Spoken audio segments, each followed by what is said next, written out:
చిట్టిబాబు గారు ఇప్పుడు చెప్పండి చెప్పండి చెప్పండి చెప్పండి. ఇప్పుడు జరుగుతున్నది ప్రజాప్రభుత్వం జరగట్లేదు, ప్రజాపాలన జరగట్లేదు. కేటు డూప్లికేటు ఎరుబుక్కు పాలన జరుగుతుంది. ఇవన్నీ ఎక్స్పెక్ట్ చేస్తే వాళ్ళు ప్రజల్ని డైవర్ట్ చేయడానికి వాళ్ళు సూపర్ 6 పంగనామాలు పెట్టారు. ఇవన్నీ ప్రజలు డైవర్ట్ చేయడానికి చేస్తున్న పనులు ఏదో రకంగా ఇంకా జగన్ జపం చేస్తూ జగన్ ప్రభుత్వం మీద జపం చేస్తూ కాలం గడిపేయాలని జరుగుతుంది ప్రభుత్వం. తిట్టారంటే పవన్ కళ్యాణ్ పాతాళాలను తొక్కేస్తానన్నది తప్పు కదా లెక్కలో. రోజాని ఆయన రోజాని పడుకున్నా నా దగ్గర వీడియోలు ఉన్నాయి చెప్పినవి తప్పు కదా. ఇవన్నీ తప్పు కాదు. ఒక సైడ్ గా మాట్లాడకూడదు. తప్పు అంటే ఇద్దరు వాళ్ళు మాట్లాడింది తప్పులు మాట్లాడాలి, వేరే మాట్లాడింది తప్పు ఎవరు మాట్లాడినా తప్పే. చిట్టిబాబు గారు మరి రోజాని వెంకటరెడ్డి నువ్వు ఎంత దగ్గర పడుకున్నావా లిస్టు నా దగ్గర ఉందని చెప్పింది, మరి తప్పని అనలేదే.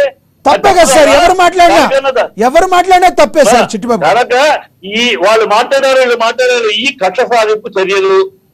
వాళ్ళు చేతగాని ప్రభుత్వం, దరిద్రమైన ప్రభుత్వం. ఇవాళ కేవలం కేటు డూప్లికేట్ చంద్రబాబు, కేటు డూప్లికేట్ పవన్ కళ్యాణ్ లా ఏమీ ప్రజాపాలన లేదు. అన్ని అబద్ధాలతో అధికారంలోకి వచ్చారు. అబద్ధాలని ప్రచారం చేస్తూ ఇంకా ఏదో చేస్తున్నామని వాళ్ళ మీద వీళ్ళ మీద కక్ష సాధింపు చర్యలు చెప్తే ఇంకోట్లేదు. జరుగుతున్న వరద బాధితులు జరిగితే వరద బాధితులకి సరైన ఇది లేదు. వరద బాధితులు జరుగుతారు, దానికి ఇప్పటికి లేవు.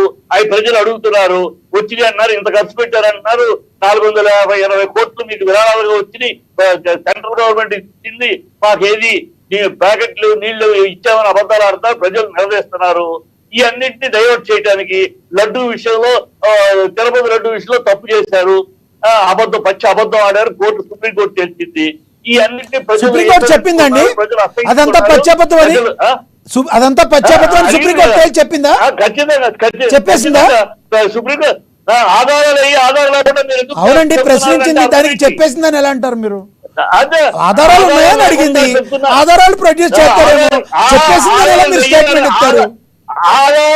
ఆధారాలు లేకుండా మీరు ఎలా పబ్లిక్ లో చెప్తారని సీఎం అడిగింది. అంటే వాళ్ళు ఎన్డీటీపీ రిపోర్ట్ చూపించారు. వాళ్ళు ఎన్డీటీపీ రిపోర్ట్ మాట్లాడమని చెప్పారు.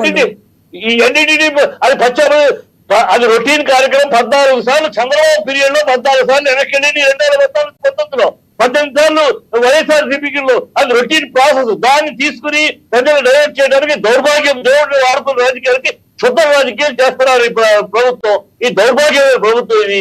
అన్ని అబద్ధాలు, అన్ని డ్రామాలు, అన్ని 32,000 మంది అమ్మాయిలు మిస్ అయ్యారని పవన్ కళ్యాణ్ నాకు ఆఫీసర్ చెప్పారు. 32 అమ్మాయిలు మిస్ అయ్యారు. అది తప్పు కాదా? పచ్చి అబద్ధం కాదా? పచ్చి నీచమైన మాట కాదా? సిగ్గు ఎగ్గు లేని అబద్ధం కాదా? అది దానికి క్షమాపణ చెప్పాలి. ప్రజలు నిలవేస్తున్నారు ఇవన్నీ.